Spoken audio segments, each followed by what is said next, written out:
নমস্কাৰ জয় অসম স্বাগতম জনাইছো আপোনালোকক অন্য এখন নতুন ভিডিঅ'লৈ।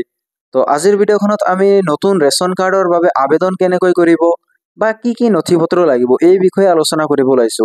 তো ভিডিঅ'খন আপোনাৰ যদি ৰেচন কাৰ্ড নাই তো ভিডিঅ'খন অতিকৈ গুৰুত্বপূৰ্ণ হ'বলৈ ওলাইছে। তো ভিডিঅ'ৰ শেষলৈকে যাব, ঠিক আছে। আপুনি যদি এতিয়ালৈকে ভিডিঅ'খন চাই আছে তো কমেন্ট বক্সত এতিয়াই কমেন্ট কৰক যে আপুনি ভিডিঅ'খন কোনখন ডিষ্ট্ৰিক্টৰ পৰা চাই আছে অসমৰ। তো এইটো কমেন্ট কৰিব নাপাহৰিব। তো কমেন্ট কৰি দিব আৰু যদি আপুনি চেনেলখন নতুন হৈ আছে চেনেলখন সাবস্ক্ৰাইব কৰক, ভিডিঅ'খন লাইক কৰক। তো আজিৰ ভিডিঅ'খন আমি সোনকালে আৰম্ভ কৰি দিওঁ। তো বলক আজিৰ ভিডিঅ'খন আমি আৰম্ভ কৰোঁ। তখন এইখন অফিচিয়ালি আমাৰ অসমৰ মুখ্যমন্ত্ৰী ডাঙৰীয়া এখন অফিচিয়ালি আপডেট দিছে।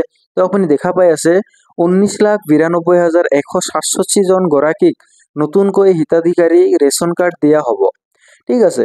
এই 19,92,167 গৰাকীক যে ৰেচন কাৰ্ড দিয়া হ'ব ইয়াৰ বাবে আপোনাৰ কি নথিপত্ৰ লাগিব এইখন আপুনি জনা আৱশ্যক। তো কি আপোনাৰ এইখন নথিপত্ৰৰ বাবে আপোনাৰ এখন ৰেচন কাৰ্ডৰ সি ফৰ্ম ল'ব লাগিব। তো সি ফৰ্মখন ক'ৰ পৰা পাব এইখন ভিডিঅ'ৰ শেষলৈকে চাব, মই কৈ দিম, ঠিক আছে। ভিডিঅ'ৰ লাষ্টত আপুনি গম পাব। তো আপোনাৰ আধাৰ কাৰ্ড থকাটো বাধ্যতামূলক। যদি আপোনাৰ আধাৰ কাৰ্ড নাই তেতিয়াহ'লে আপুনি ৰেচন কাৰ্ডৰ বাবে আবেদন কৰিব নোৱাৰে। তো আধাৰ কাৰ্ড থাকিব লাগিব, আপোনাৰ ভোটাৰ কাৰ্ড থাকিব লাগিব, বেংক পাছবুক থাকিব লাগিব, ঠিক আছে। তো এইবিলাক মেণ্ডেটৰী হয়। এড্ৰেছ প্ৰুফৰ বাবে আপোনাৰ কিছু থাকিব লাগিব, তেতিয়াহে আপুনি ৰেচন কাৰ্ড আবেদন কৰিব পাৰিব। তো ৰেচন কাৰ্ড আবেদনৰ বাবে কি প্ৰক্ৰিয়াৰে কি ডকুমেণ্ট লাগিব মই কৈ দিলোঁ। আৰু এতিয়া আপুনি সি ফৰ্মখন ক'ৰ পৰা লাভ কৰিব, ঠিক আছে। তো সি ফৰ্মখন কেনেকৈ লাভ কৰিব এই ভিডিঅ'ৰ শেষলৈকে চাওক, কৈ দি আছোঁ মই। তো এইখন হৈছে সি ফৰ্ম, আপুনি চাইডত দেখি পাই আছে যে সি ফৰ্ম বুলি লিখা আছে। তো আপুনি এই সি ফৰ্মখন কেনেকৈ ডাউনলোড কৰিব পাৰিব এইখনৰ মই কৈ দিম কেনেকৈ কি কৰিব লাগে।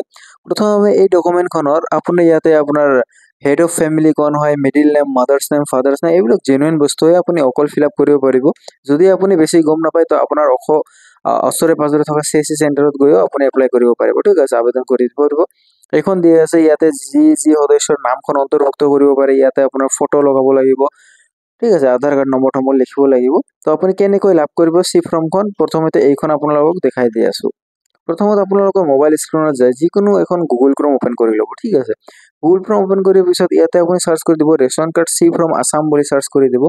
সাৰ্চ কৰাৰ লগতে যিটো প্ৰথম অফিচিয়েলি পেজ আহি যাব ইয়াৰ পৰা আপুনি ডাউনলোড কৰি ল'ব পাৰিব। তো এনেকৈ আপুনি সি ফৰ্মখন ডাউনলোড কৰিব পাৰিব।